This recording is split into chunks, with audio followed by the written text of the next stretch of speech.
My guest today loves to ask questions. He writes in his book, Becoming Curious, there is a difficult line to walk between what we need to know and what falls in the realm of mystery. Curiosity is essential to our movement in our lives. Thus, we need to ask questions. Casey Tygrett is the teaching pastor at Heartland Community Church in Rockford, Illinois, near Chicago. He is also the spiritual director and adjunct seminary professor at Lincoln Christian University and Seminary. Casey, good to have you on 100 Huntley Street. So good to be here. Such a blessing. I'm a curious guy. I mean, we've had some time to talk before coming on, and I'm really intrigued with your book, and congratulations on it. Oh, thank you. Thank you so much. Now, second part is a spiritual practice of asking questions. Yes. Questions are something we need to, can we ask God questions? Yeah, absolutely. It's such a key part of our faith, and not only a part of our faith, but it's a part of us as human beings. The way that we understand the world as kids is by asking questions. And researchers talk about how kids up to the age of 4 ask 300 to 400 questions a day. And if you have kids, you know, like 95% of those are just the word why, you know, over and over again. Why? Why? Why is that? Why is that? But that's just a way that God has designed into our brains to embrace and understand a brand new world that we're living in. And so when we start looking at faith, the question is, Jesus is inviting us into this big and beautiful new world. Why wouldn't we ask the same kind of questions to try and get our arms around it, to try and understand it? Now, part of my prep time for this interview, not only looking at your book and going online and seeing you there, was asking my wife, because she was the one that was home most of the time. And I said, so Elaine, I've got this guy on, and he's telling me that, you just quoted these 300 to 400 questions before they get to 4. Is that true? She said, absolutely. But why do children then start to ask less questions? Is it because when they're in school, they're sort of just getting this information? Yeah, there's an information download that happens when we start our formal education. Some kids that's 5, some kids it's 6. There's also, as we get older, especially as we progress into adulthood, there's some pieces of it that are all about function. Like, we've got stuff we've got to get done. There are some things that we need to do. There's also a public personality kind of thing. We don't want people to know that we don't have all the answers, and the best way to know is to see what kind of questions somebody's asking, because we don't want anybody to think we don't have it figured out. And so there's a pressure that comes from the outside. There's also an internal question pressure that I just don't have the time to ask as many questions as I did when I was a kid, because kids are agenda free. Like, I got the day. Let's see where it takes us. Yeah, we can just keep. You know, one of the things that, I mean, there's so many things we just love about Jesus, because he was the master storyteller. Yeah. But he would tell these stories, and then the disciples were, what did you mean by that? So he was asking questions, and he was causing questions to be asked. And it would make sense that as followers of Jesus, we need to continue to ask those questions. Absolutely, absolutely. It's that deeper part of understanding something that we just can't understand naturally, is to investigate and to lean into. And Jesus is always stoking the curiosity of his disciples. And not only that, he's giving them permission.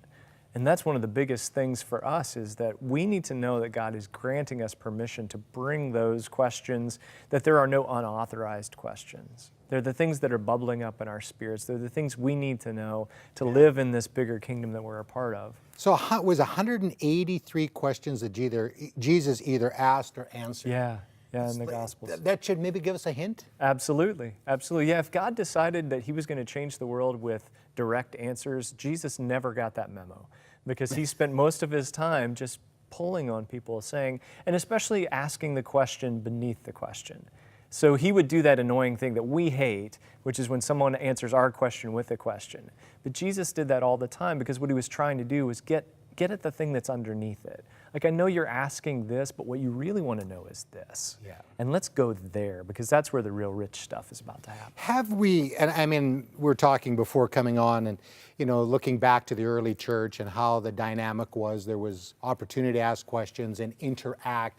Have we in the church made the mistake of, because and you're a preacher and I'm a preacher, so I got to be careful here. I don't want to put us out of a job. But the statistics say maybe 5% or so the people are actually remembering, say, a Sunday morning service. Yeah. So is it because we've taken sort of a passive approach, the information is coming at us? Is that maybe, and then we think that maybe that's what Christianity is about? I think there's some of that, and there's some of it that we all need to be certain about things. Like when my daughter gets behind the wheel of a car, there's some things I want her to be certain She's about. 10, right? Yes, not so quite I've yet. got some time. Yeah, okay. But when she starts driving, she needs to be certain of the lights and the signs. And so there are some early things that we need to be certain of. But as we pastor our churches, as we lead ourselves in our own formation and growth, there's so much that we could own if we simply engaged with it. And I think that's what curiosity does. It gives us a chance to engage with our own spiritual growth, to engage with what God is doing, what God isn't doing in our lives, and figure out, okay, what does that mean? And how do I live today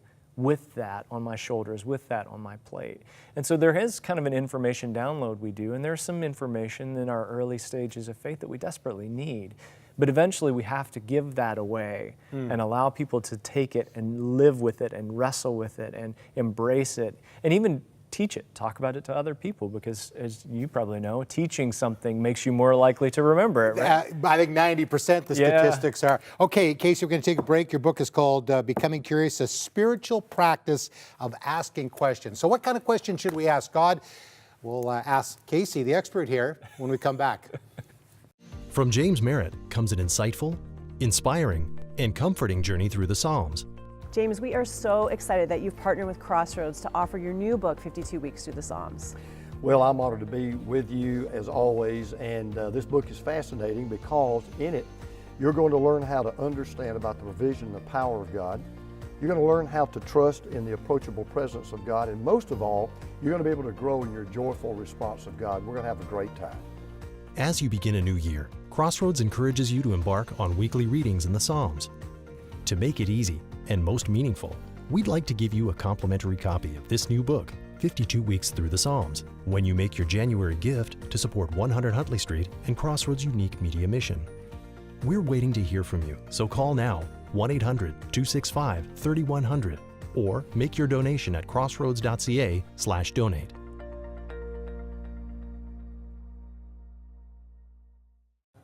Casey Tygrett's written a great book. It's called Becoming Curious, a spiritual practice of asking questions. So Casey, what kind of questions do we ask the God of the universe?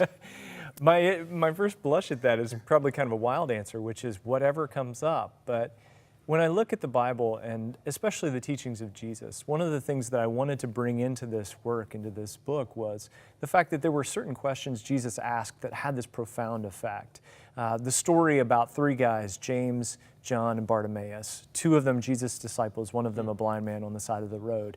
And in two stories in Mark, Jesus asks both the two brothers, James and John, and Bartimaeus the exact same question.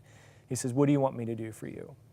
And most of us, that kind of scrambles our eggs a little bit, because how often do we expect God to say, "What do you want me to do for you?" Wow, yeah. And so the question for us is, if Jesus were to show up here today and were to look us in the eye and say, "What do you want me to do for you?" how would we respond to that? And what that response shows us, and what that curious question shows us, is some of the stuff that's deep within us. Like, what's your first blush answer to that? And what does that say? And what do you do with that? And if you don't know, if you couldn't answer that question, what does that mean?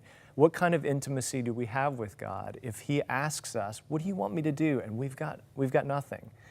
So that's a really interesting question. So I think the questions we ask a lot of times could be triggered off of some of the ones that Jesus either was posed or that He posed to other people. I would, as you're saying that, I'm just starting to think, what would I ask? I had to concentrate on the interview here, so I'll have to do that after we get off. But, most of us do journaling or some kind of Bible study, devotional, whatever. Would it be like, say, if you're, reading a certain book of the Bible? I was reading in Colossians today, and he's talking, he is the supreme being. He's the God of the universe. Yeah. What kind of question that maybe come out of that is, in what way, Jesus, are you this amazing being that's beyond anything I could comprehend? Absolutely. And what does that mean? So as you start to ask those questions, there's always the first order question, and then you dig with the layers beneath it. And so there's the question about the God of the universe. And then there's the question about, what do I know about the universe? And the question about, where is my place in that? And what does it mean for me to be a part, but God to be God of the whole? And so you can start to tear that apart and just question each piece of it. And suddenly this big tapestry starts to appear, and we start to understand not only our place in what God is doing, but also what our role might be for that particular day. You know, if you're doing that in the morning, where is my place in the universe that God Wow, is the God? that's a big thought. Okay, so we want to ask God questions, but the God, God the Father, and say you've had a childhood where, you asked your dad questions, and some are watching today, and he just, I haven't got time, or I'm too busy. Does that then affect how we might view God in asking Him questions? Absolutely. Absolutely. Our past experience with, and that's where metaphors kind of fall short sometimes, is when we call God Father, we have a box that the word Father goes in. And so the question might be, well, what if we created another box?